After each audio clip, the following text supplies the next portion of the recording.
Good afternoon, my name is Olga Atamanova and Ukrainian Media Center Confirm continues its operation today. Today is day 566 of the full-scale invasion of our homeland by Russian aggressor, and now we will be talking about the harvesting campaign and the export of Ukrainian agricultural products. Joining us online is Dmytro Solomchuk, member of the parliament and member of the Parliamentary Agrarian and Land Policy Committee. Good afternoon, Mr. Dmytro. Good afternoon, Ms. Olga. Good afternoon to all the Ukrainians.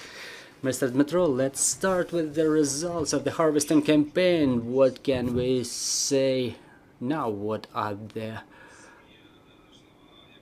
summaries? Well, the harvesting campaign shows pretty good results thanks to the good weather conditions. And somewhere in the occupied territories, the agrarians, in cooperation with State Emergency Service and the Armed Forces of Ukraine, demined a lot of territory. They've sown a lot of sunflower in the spring, so they have started harvesting already there. I'm talking about the southern regions, such as Mykolaiv, Kherson regions, but unfortunately there are still a lot of problems with the export of the agricultural products. So about the experts, do we have any prospects of solving this problem? We know that a couple of vessels have already left the ports of Odessa. Do we have any positive expectations that this corridor, whether with Russia or without them, will resume its operation? Well, the hope is always there. Many parties are involved in this process, in my opinion, given the fact that there are funds allocated in the state budget for insurance of the vessels and agricultural products, and the fact that the armed forces of Ukraine have guaranteed the security of the 12-mile zone in the Black Sea for the passage of those 4 vessels. In my opinion, if Romanian and Bulgarian and Turkish parties get involved more in the process, the grain corridor could operate in this format very well. Well, talking about the alternative export pathways, we know that part of the EU countries have banned the export and transit of our grains. So what are the ways out of this situation? Well, part of the grain is exported through Danube. It goes either with railway or motorways. Part of our products is exported through Moldova. Transit through Poland is also available, not in very large amounts, maybe up to 200,000 tons. It goes a little bit along the motorways, but now we see the statements by the Polish party. There are some intense processes initiated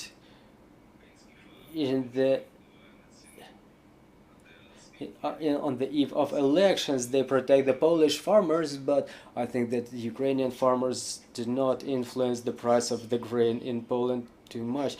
So talking about the amount of exports during the last couple of months, what is it? Well, it's up to 3 million tons, all the agricultural products together. This is a very small amount because we need to export at least 6 million for the time being, and the good result would be 6.57 million because the predicted harvest will amount to about 70 million tons, plus the residue from the last season is about 8 to 9 million tons. Before the war, the Ukraine was consuming, together with the cattle farmers, the consumption rate was at the level of 20 million tons, and this year it will be not more than 15-16 million tons. So to export the products, the agricultural products, before the next harvest that will start on the 15th of June. Every month we are supposed to export at least 6 million tons. Well, for the time being, our exports is twice as smaller as that. So what's going on with the storage? Are we ready to store all those agricultural products that were not exported, plus the harvest that we're gathering now? Well, the situation is unstable with the storage mostly in the deoccupied parts of Ukraine, in Kherson and Sumy regions, Kharkiv region, where the storage facilities were damaged. And this year there is a charitable program in place called the Harvest of Victory, which was providing the farmers with the sleeves for storage. I think the situation will get more complicated in about a month when the harvester combines will go harvesting all across Ukraine. They will be able to gather about 20 to 30% of the autumn harvest, and the problem of storage will be arising sharply there because the storage facilities will be not sufficient. Well, I cannot help but asking about the preparation of our agrarians to winter sowing campaign. What are the plans in this regard? Well, ripe is already sown. The winter wheat is being sown for the time being, and the autumn sowing campaign will be on the way until the end of October. Depending on the region, all the agrarians are planning to do sowing. In the occupied territories, those who have no financial capabilities were supported by the seed material, by their peers. The RIE program initiated by Howard Buffett from his company Carvatel, and it's clear that support with the tractors, sowing machines, first of all in the deoccupied territories, also played a significant role. Those machines, they keep sowing and they want to sow the maximum of the square meters possible. Given the difficult situation, they work under shellings. They cannot export their products because due to the logistics, the price is almost non-existent. Some take advantage of this situation and buy our agricultural produce just for nothing. So there is a lot of work to be done. We have questions on the floor. Good afternoon, Anastasia Kravchenko, Ukrainian Forum. My first question is about this ban of import of a number of types of Ukrainian agricultural products in 5 EU countries. Poland says they will continue the ban regardless of the decision of the European Commission, but what is the sentiment in other countries like Bulgaria, Romania, Slovakia and Hungary? Do they plan to extend the ban even in case the European Commission refuses to do so? Well, look, the export is going on through those countries in very small amounts. The transit export. Hungary and Slovakia don't use this problem is the political technologies before the elections, just like Poland does.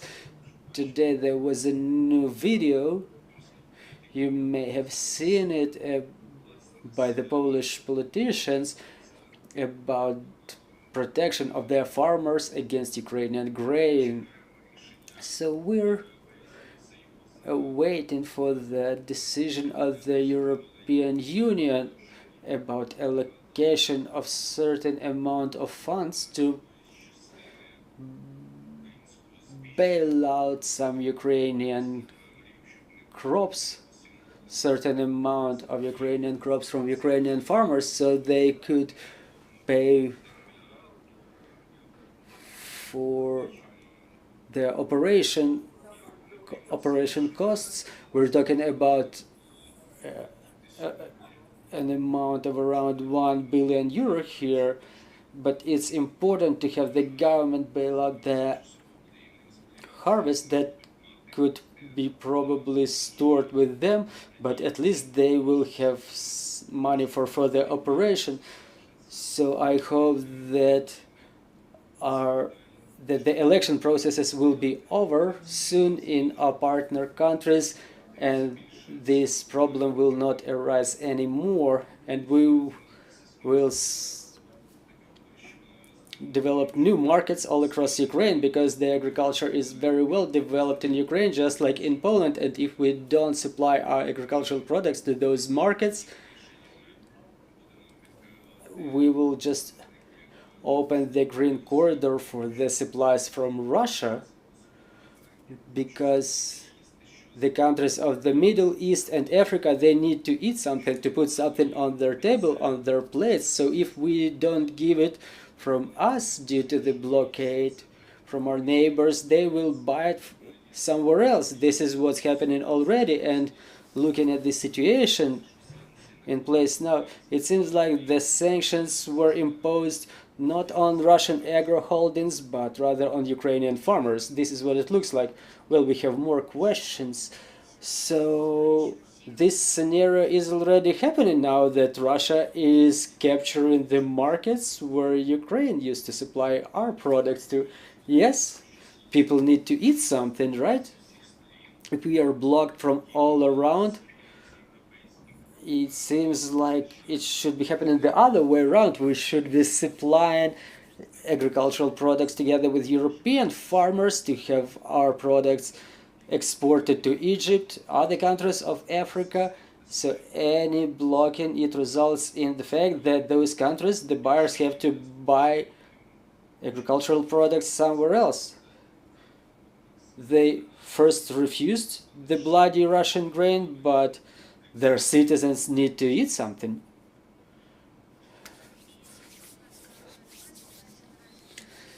Can you please comment on the situation in the ports of Danube? We understand that now is the only export channel for Ukrainian food that continues operating, but Russia doesn't cease its shelling of the port infrastructures. The Agrarian says that the cost of freight grows a lot. Do the ports operate in full? What is the change of percentage? Well, they cannot operate 100% under conditions like this. Small barges are being loaded under significant risks. The people, the drivers who bring that grain with their trucks are in jeopardy. Obviously, the freight, the cost of delivery reflects those risks, and it reflects in the growth of price up to $80–90 per ton, and the agrarians need to bring it to the ports. They sell wheat at minus 50–60% of the price, and everybody who can do it, please don't sell your products now. Just store it with you until the price gets back to normal, to the global market level. Mr. Dmytro, so the last question is about the government support of the agrarians. Are the programs still in place, or maybe some new support programs are in development? For the time being, there is no traditional government support, and it will not be implemented because the maximum of the money, according to the legislative initiatives that will be emerging in the parliament, they will be forwarded to defense and security, but there will be programs from our international partners like USAID, the construction of processing facilities, construction of elevators. Many farmers that I know, they take advantage of that program. There are also programs implemented in horticulture, the loan funds, but they work. The Harvest of Victory, the program donated by Howard Buffett, under which the tractors combiners are provided mostly in the occupied territories.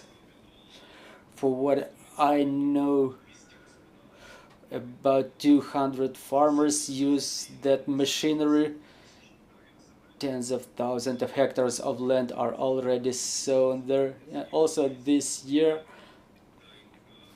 there will be support, just like the previous year, of the small farmers by the European Bank for Reconstruction of Development. Today, well, not today, but a week ago, we provided the proposal for the Ministry of Agriculture to make this program work in the deoccupied territories, because it was not the case during previous seasons. So it should start working in the deoccupied territories, because this is where people need the support the most, sometimes more than in other regions. Different other private funds, equity funds, they continue working with the support with fertilizers and grain material, the seeds. They were very active in the spring. I think about, well, more than 1,000 farmers were provided with seeds material. Mr. Dmytro, thank you very much for joining our broadcast. Thank you for the information you've disclosed. Dear colleagues, I'm reminding you, joining us was Dmytro Solomchuk, People's Deputy of Ukraine and a member of Parliamentary Committee on Agrarian and Land Policy. We continue working for our victory. Our team is putting together the schedule for tomorrow, so stay tuned, and we want to thank our armed forces, and glory to Ukraine. Glory to